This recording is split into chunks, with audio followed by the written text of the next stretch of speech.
tardes, everyone. I hope everybody's doing well and, as always, enjoying their family. Again, I want to thank Tony for allowing me to get on this platform and just to share my stories with you. Well, here's another short little story. Like I had mentioned to you, I was going to get into how I got validated. So, this happened right in the middle of 2001. And basically, what was happening, like I had told you about all the little chaos that was happening right there in four block. It's normal that the goon squad started op- keeping an eye out on things that were happening. So you know, even though there's batos amongst camaradas, there's always somebody speaking to them. So, anyways, and link back to me somehow, and one of the persons that I had working or assisting me and holding down a section was termite from Tortilla Flats. And you know, on the surface, he seemed like a good camarada, with a good head and but I had to keep him in the loop of everything that was happening in the sections, and that was mainly it. I kept him in the loop of things that were happening in the building, mainly all the rest of the issues in every other block. I kept that between me and B Yard. But see, what I didn't know that this vato was actually, showing the kites and getting at the goon squad, about me. And, it was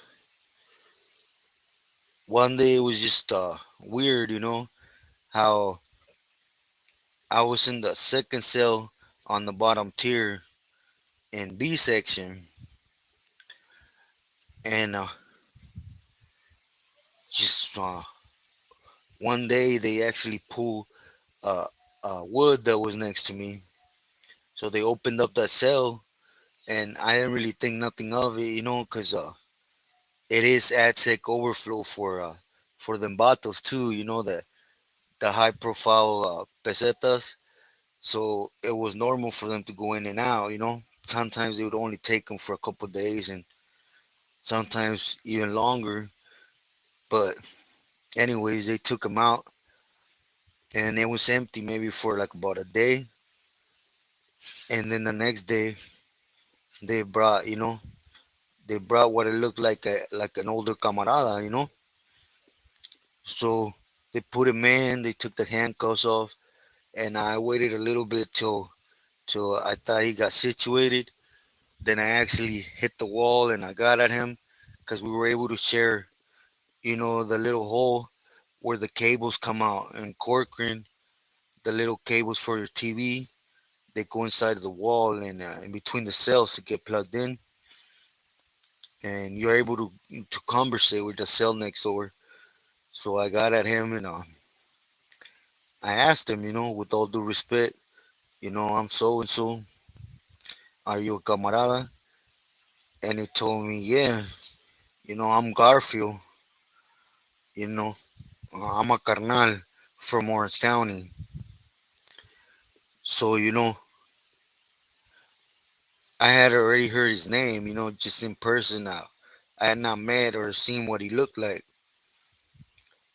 So when he told me this, he started basically asking me about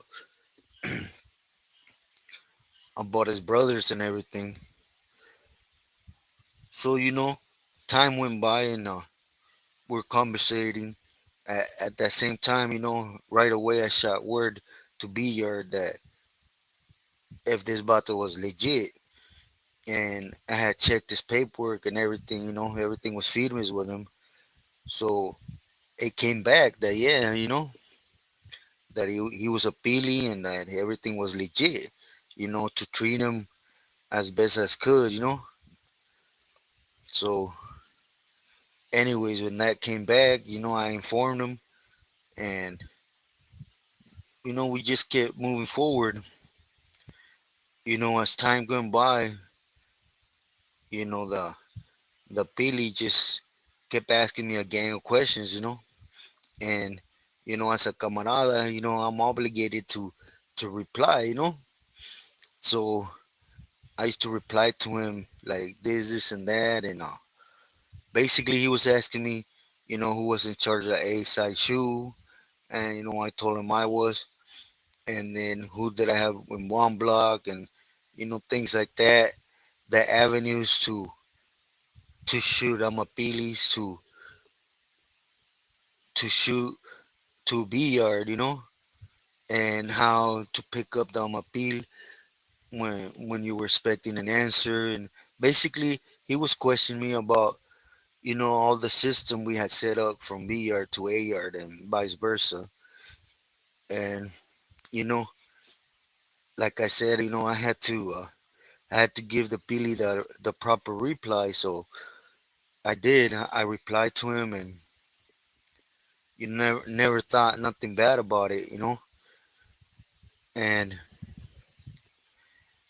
but as as time went by, just one day, I remember we went out to group yard, to the concrete yard, and since the Pili was validated, he wouldn't go out there with us, and we came back, and he was gone, which it's common in Corcoran, the goon squad from one moment to the next, they decide to come and roll you up and take you.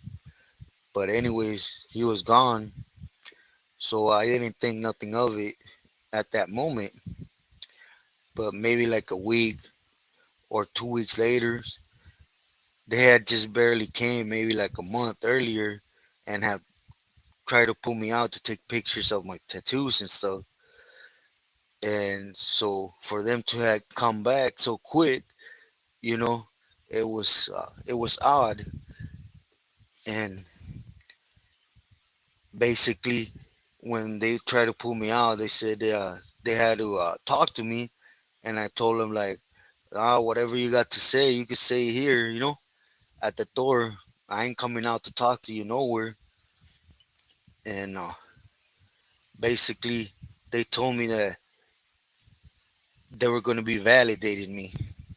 They were hitting me with a validation packet, and they had tried to validate me already into atrophy, but under 602, I was able to fight that.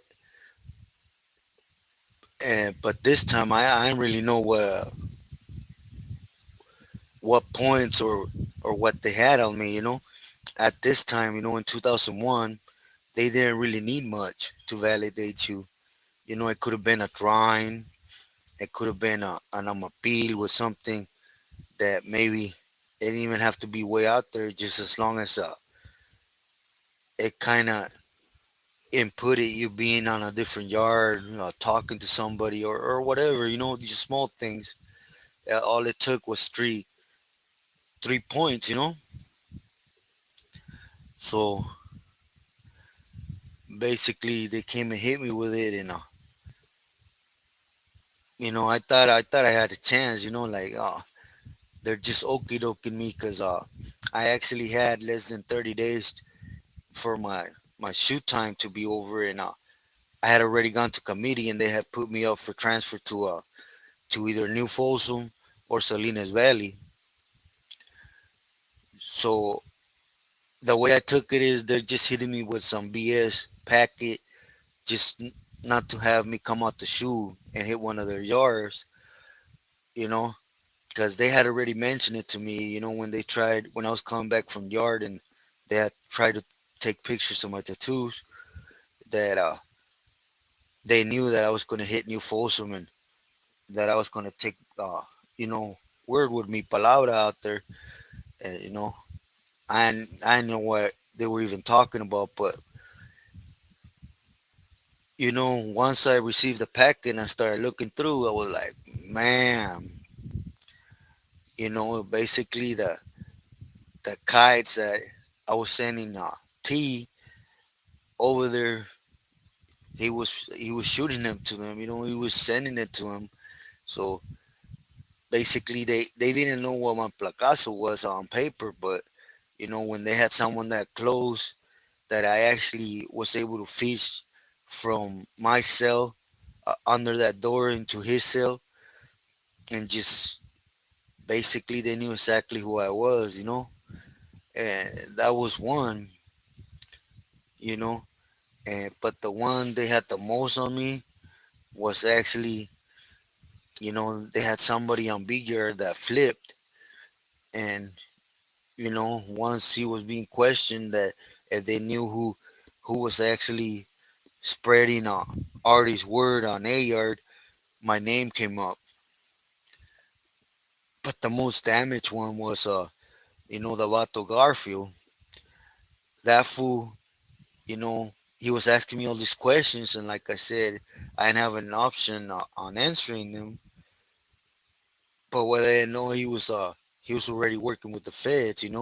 They were taking him from pinta to pinta, and he was picking up as much information as he could, before at least palabra came down that the vato was taking a dive already. So, but what he was doing in the cell when we were talking, he was actually recording it. They had a recording with him. He asked me about a lot of questions about OC, about Jimmy, from Garden Grove, which I will get with you guys on a story about him. Somebody had asked if I knew of a camarada that came out on top, and I will get on the story about Jimmy. But anyways, Dispensa got off track, but they did that, and basically, man, it's just from there, it just went all downhill. So, like like I stated to you guys before, you know, and maybe it took like another 2 weeks or so, and they removed me from the concrete yard, and I stayed there. Then all of a sudden, they just came and told me, hey, pack it up, you're going to B yard. When it's actually when when they took me over there to 3 right and B yard, but I had enough time to actually, assign someone for the block, and assign, Marty from Lomas, the you know the whole AR shoe, because he used to go out a lot for medical, so it would be easier to contact. But anyways, we did that, and I got over there to B yard, and like I stated before, it was an eye opener for me. For one, it just, it wasn't as disciplined as I thought it was. I thought, you know, Artie was in the section, and there was other carnales in the section, other camaradas, that been validated for years. So I figured there was gonna be a lot of discipline, but it was wild. Everybody tweaking. Mainly, it was weird. It was real weird. Like, I want to let you guys know, like, on a little secret. And it's not a secret. For those that were there that know, you know, Pretty Bob from Colton, he had already decided to take a dive. He had already checked in with the squad.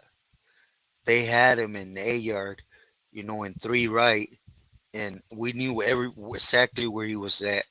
You know, he was in 3 right, B section. In the last cell, I believe is 40, if I'm not mistaken. You know, one 140, if I'm not mistaken. But he was in the last cell.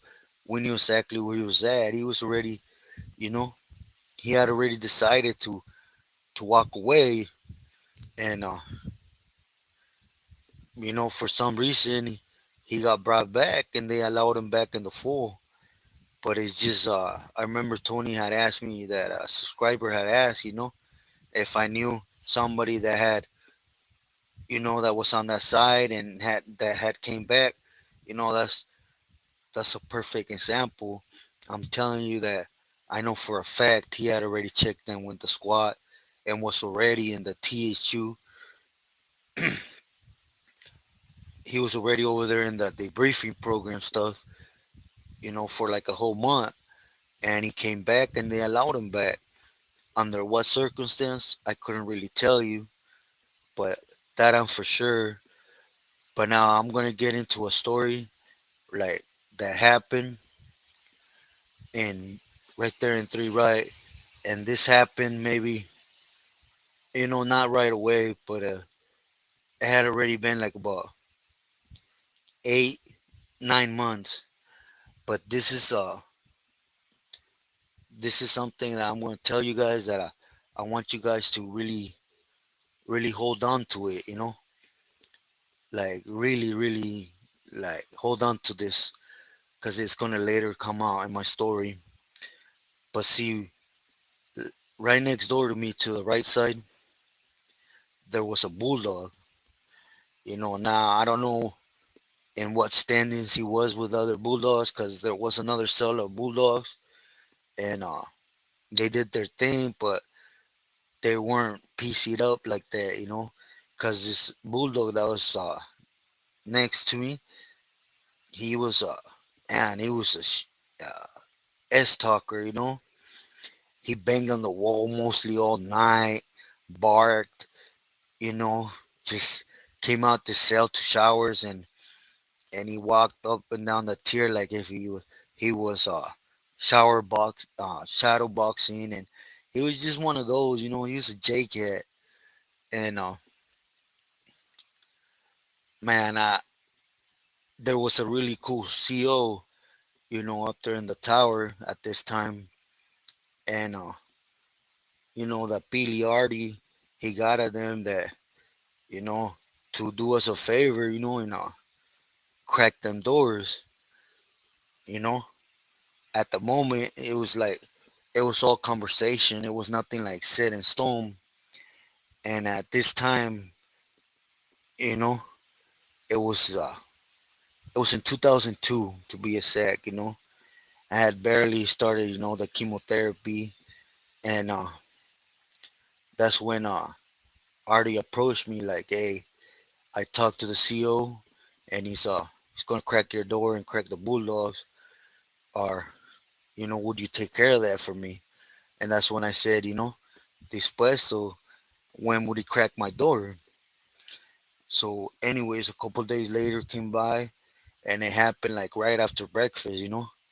They actually cracked my door. We already knew it was gonna happen the minute I seen that seal up there, and came out that cell with my shoes and everything, with a fileto, and then they cracked this door, and it just so happened that, you know, this perro chato, he liked to sleep all day because man, he loved banging on that wall all night and just hoop banging on the tier. Now, I'm saying this not in any way, shape, or form to disrespect, the Bulldogs. It's just like I said, I don't know what status he had because he didn't talk to the other Bulldogs, and they sure weren't behaving like this. But anyways, when he cracked his door, he tried to get up, and I was already running in there, and I went up in there, and I hit him a few times. I whacked him, to be exact, 13 times. That it's and then the seal started rattling the door, shaking it, and then I came up, and he told me, hey, to go back, and I got out his cell, and I walked up in there, and I went back in my cell, you know. Then something happened that a seal down there in the rotunda seen me walk out the cell or something, and he hit the alarm. So once he hit the alarm, there was no excuses. So I just walked in the cell and had the seal close the doors, and it just went crazy, For example, I've done other things in Ironwood. I had gotten caught for a couple hits, and they never wanted to pick up, you know, charges on me or take me to court because, like I stated, I was a lifer, so there was no point in wasting money on me, which was funny in this case, in Corcoran. Actually, the DA decided to pick it up. So, I went out to court one time, and then due to some, lawyers asked for more time. The only thing I could give it to this bulldog is that he basically, when they came up for him to go out to court and tell or something, he said, "Charles." He didn't go and tell on me. He didn't talk to him. Nothing. Basically, what was weird about this is that I had life, and they ended up picking it up just because of the filero. Because I tried to run up in the cell and try to flush it up, but I just couldn't because it was just too big to throw down that cell. Down that shower. Excuse me. So basically, when the COs ran up in there, it was stuck in the toilet. So that's the only thing they could get me for, due to the bulldog. He held his mug. Just being sincere about everything. Even though he was a jakehead, he was still not a snitch. So, anyways, DA asked for more time, and because I think the DA really thought that the bulldog was gonna go up and talk, but once he seen he wasn't, he basically asked for more time, and so did my lawyer. And because I remember my lawyer came up and told me, "Oh, they're gonna offer you a sweet deal," you know. And then I told him, "What you mean?" "Yeah, they're offering for for manufactured weapons inside. They're offering like 3 years with another strike, or 5 years with another strike." So I told him straight up, man, if that's the case, tell him no. Tell him no, and have him take me to excuse me, to trial, and man, make them waste money. What can they do to me? And I'm validated. I got life. You know, it is what it is. But make sure they spend as much money as they can. So this happened. But see, at this time, my celly was an older vato. He was an older pili.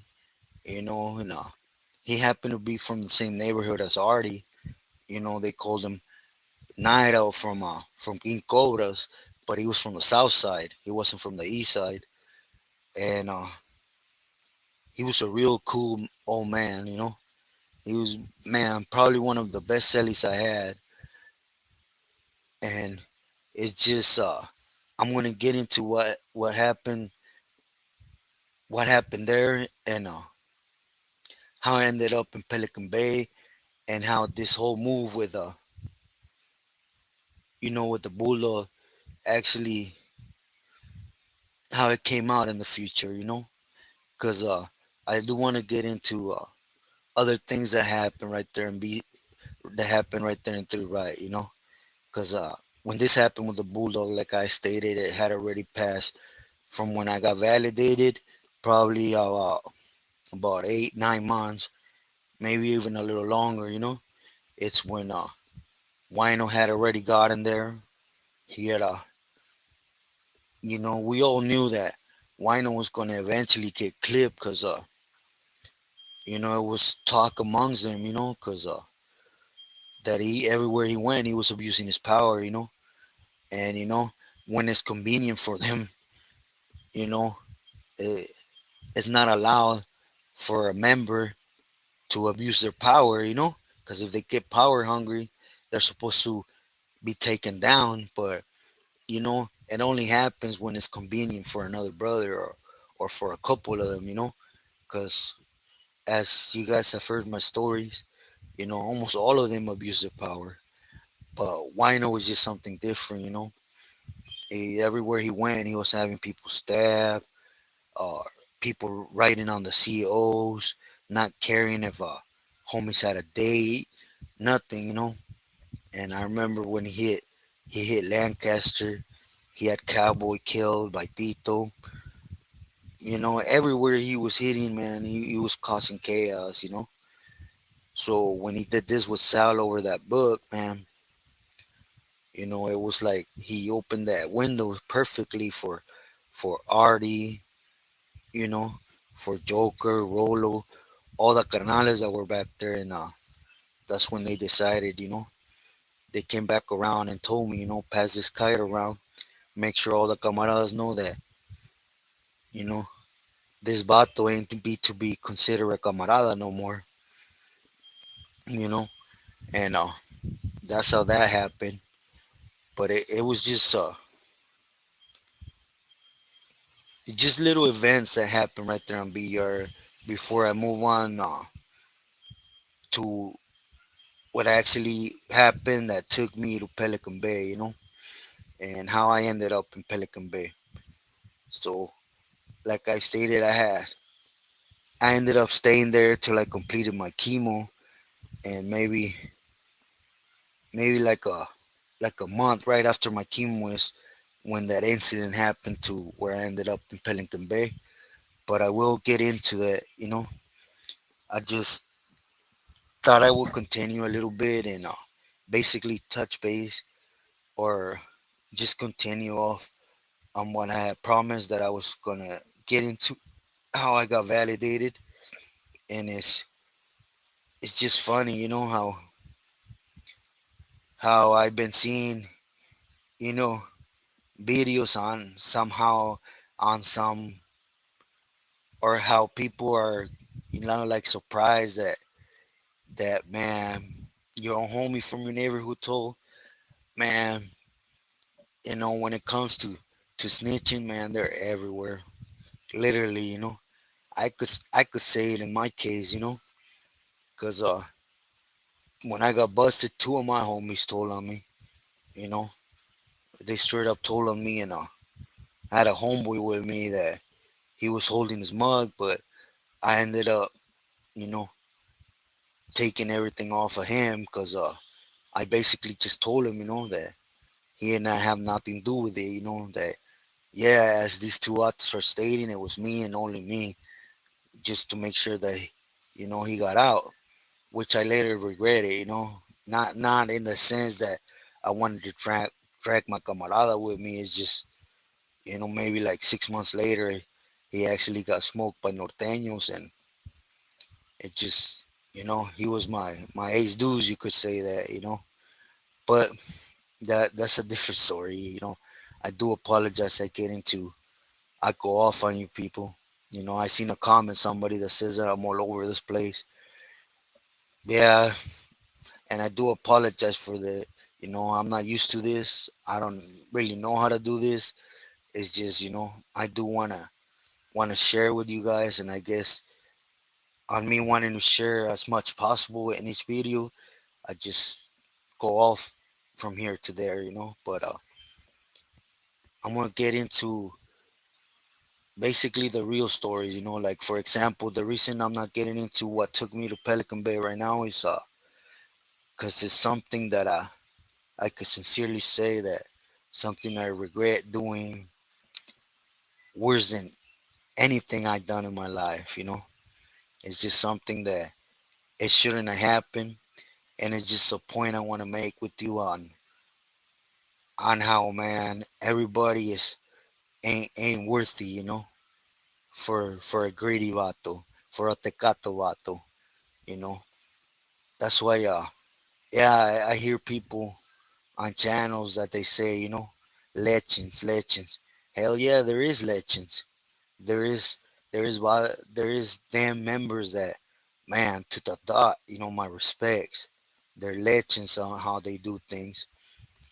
But then, most of them are tecatos, snakes, and it's just facts, And on my next story, exact I'm gonna get into it and basically tell you how greed works, jealousy, and how, man, they don't even value themselves, and how at the same time they see a they see a young camarada, stupid, me, dying of cancer, but he's willing, or he's down to be a soldado, you know, for the causa, for the camaradas, that they never touch their heart for me either, which I ain't here like boo boo boo poor me. Nah, it's just I want to basically, man, try to concentrate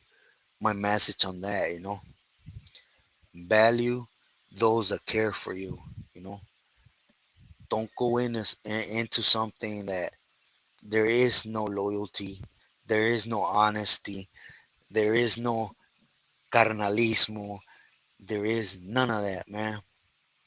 I'll tell you like this: every yard you hit, every section you hit, you you probably will get along with one vato, two vatos at the time, at the most, that you could actually trust. And I guarantee you, even on GP, when you stroll that yard and they know that, well, like in my case, if they knew I had the yard and I stroll with two, three vatos, you know, there's vatos that got skeletons in their closet, man, and they start telling, like when I got a yard on Ironwood, man, when I went around and said, I want everybody's paperwork to be rechecked, no lie, you know, about 20 vatos that were there for years locked it up. Some because there were no snitches, others because they had R's on their jacket. It was like something that I was like, damn, when was the last time they checked paperwork here? And they were like, man, they weren't checking paperwork. So it's just, there's always those that walk among solid camaradas. It's just how everything works, Because I guarantee you, or I can assure you, that amongst our organization, the Pilis, you know, if there's 100 of them, about 20 of them are speaking with the feds, It's the truth. It's how they do all these indictments, I will get more into the other questions you guys have asked me. I've seen them, and I'm not ignoring them. I want to let you guys know, for example, about the Orange County Pilis, the San Diego Pilis. I'm gonna. That's why I don't want to get too far ahead of myself, because I do want to touch on on Smokey, Rolo, and Negro from Watts, and my little story there, And another subscriber asked me if I know the Vato from Santa Barbara, and to be sincere, I personally don't know him. I know of him. I could sincerely tell you that when he was inside, he was doing his thing. As far as I knew, he was doing it right. Now, now that he hit the streets and he did this and that, I ain't one to comment. All I can tell you that he did his time clean. He did things right up until the point he parole. Now from the gate out, the things he's doing, that's that's just between him and them bottles. But yeah, I knew who he was. I heard about him through through a lot of good conversations. So, but me personally, I didn't know him. But anyways, I got off a topic again. I do apologize. I just thought I'd share this little story with you guys real quick. Please, I know you guys are gonna say you jumped into that Fresno story like real in and out real quick, but I do want you guys to please hold on to this story, because like I stated, it's gonna come out in the future. But anyways, gente, I hope everybody's enjoying their Friday, and you're enjoying family, treasuring those moments you with kids, brothers, sisters, parents, and just enjoy life, man, because from a blink of an eye, things can change, and but with this said, I want to thank everybody again for you guys' comments. Me and Tony are going to be doing a live soon, I believe. So keep an eye open for that. Either I'm going to announce it or Tony will. So with this said, again, stay loyal to yourself and always value your family. Muchas gracias y buenas noches.